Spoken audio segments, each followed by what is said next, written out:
do some stuff together soon. Yeah, In definitely. January, as a matter of fact. Yeah. Well, you are. You got some books, some dates locked down, or Well, I told you, I don't know if I don't know if you're. I think they Are you, wouldn't mind. I don't think they would mind me letting the cat out of the bag, but maybe I could just say it's almost 100%. No, maybe I should say it's almost 99.9% certain that JR and I are going to be reunited for the 25th anniversary Raw show on January 22nd. oh wow! So doing commentary? Yeah, of course. So you're gonna do you and Jr. the whole show, or a segment, or what? No, man, see, I don't want to. I don't want to get in trouble. I don't want to say something that I shouldn't say that the WWE may be waiting to, make a big announcement about. But I think everybody does know already that probably the show is going to be broadcast from two different locations. Which I don't know if have they ever done that before. I That may don't. be a first. I don't think so. Well, that they no. I'm trying to really. I don't think they've done two different locations Well, there's of for course Raw. it's going to be a part of the show is going to be broadcast from the Barclays Center. Right.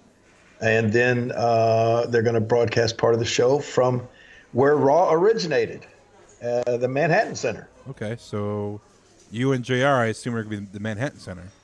I would think, don't you? That would make sense to me. Yeah. So they. I mean, I thought. I mean, that is place to me is so many memories of starting out with Monday Night Raw. The things that just come to mind working there in that Manhattan Center. With oh gosh, where I was. That was where I came out from the dressing room and then went and confronted Stu and Helen Hart while Bret Hart was wrestling Bam Bam Bigelow, and I cut the promo with Stu and Helen. It made Bret so mad that he came out of the ring and all the way up into the stands to go after me. That was at the Manhattan Center. And so many countless King's Courts there. Man, the one I did with Tiny Tim where I broke his ukulele, and the Undertaker and Paul Bearer.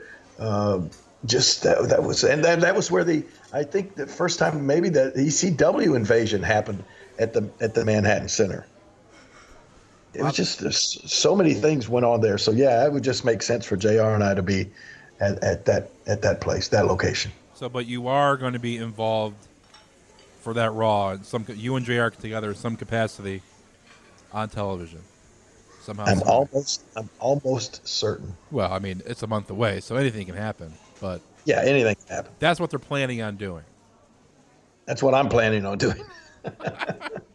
I don't want to ever speak for the WWE because I can't. I'm not in a position to do that. Yeah, I but, can. but that would create some buzz. I mean, happen. people. I mean, obviously, you get when you're out and about doing autographs or even for your bookings. I mean, you get a lot of people saying, "Hey, you and JR are the best duo in wrestling." Well, history. what they say. What they say the most is, "You guys are the voice of our childhood." Yep.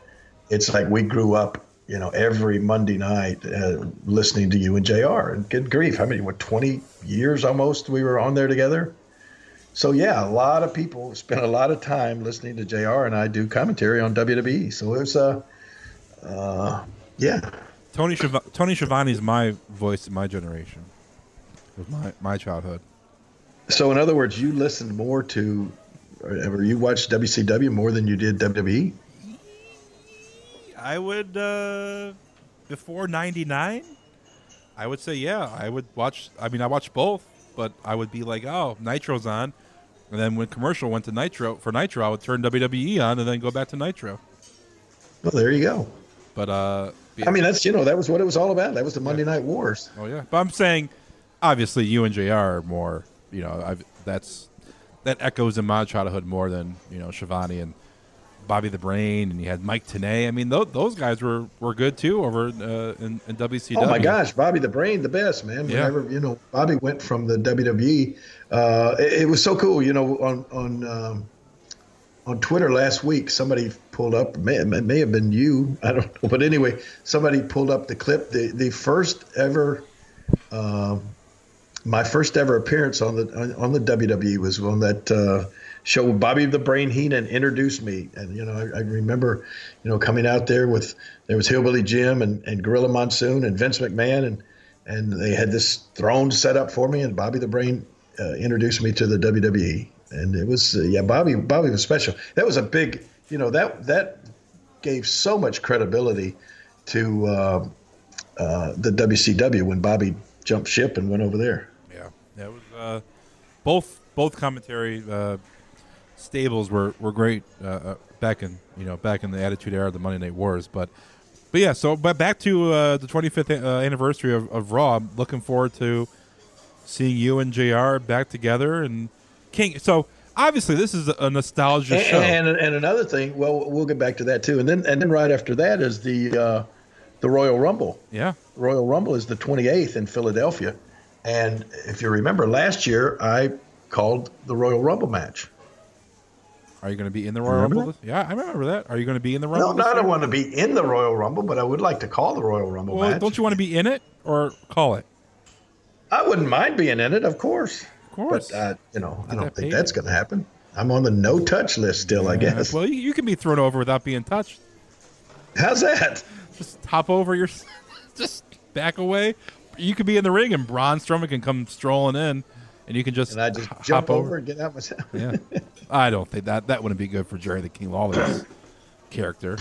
Him being a coward. Jerry the King Lawler's not a coward. I did hide under the ring for one Royal Rumble one time for a long time. Smart. That's a smart move. Oh, okay. Well, let me tell you something. Jumping out of the ring with Braun Strowman coming at you would be a smart move these days. Well, remember Drew Carey? He did that when Kane came out, and Drew Carey just eliminated himself. He tried bribing Kane with money, like Kane needs money or he wants money. A guy that shoots fire, and then Drew Carey jumped over the top rope and eliminated himself off the Royal Rumble. Oh, it was great. All right, but back to 25th. Are you going to wear?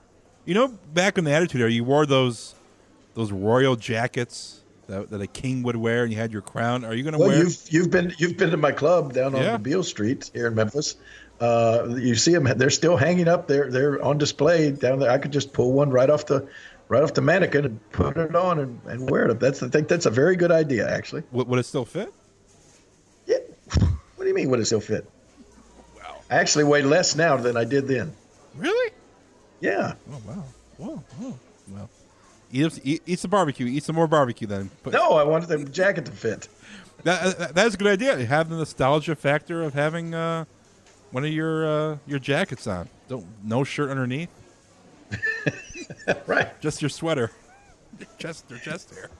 Yeah, well, I keep that a little more manscaped now. Yeah, Hulk Hogan. A little more than I did. Hulk Hogan. Grief, Hulk Hogan taught me that. But, man, I see some. It was so funny. I was somewhere the other day, and somebody gave me this picture. I was at an appearance, and somebody gave me this picture, and they said, I don't know if it was son or daughter, but anyway, obviously a little child, drew this picture of you. And it was like one of my, it was done from, I guess, one of my old photographs from like the 70s. And, oh, my gosh, they just made my, the face had the crown on and everything, and they had the little beard.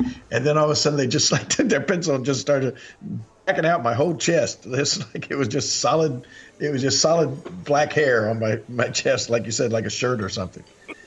I don't remember it being that much hair, but I guess it was. Yeah, it was like a sweater. Oh boy! All right, so that would add the vintage look to having the 25th anniversary of Raw. Should I grow the little goatee back? I did. Yeah, I did have that when I first came up there, didn't I? Or did I? For commentary, I think you were clean shaven. I think I was too. Yeah. Won't grow the little crown goatee back then. No goatee, but you can definitely bring the crown, bring the jacket, and that'd be nice to see you and JR doing some commentary for whatever they have planned for you guys.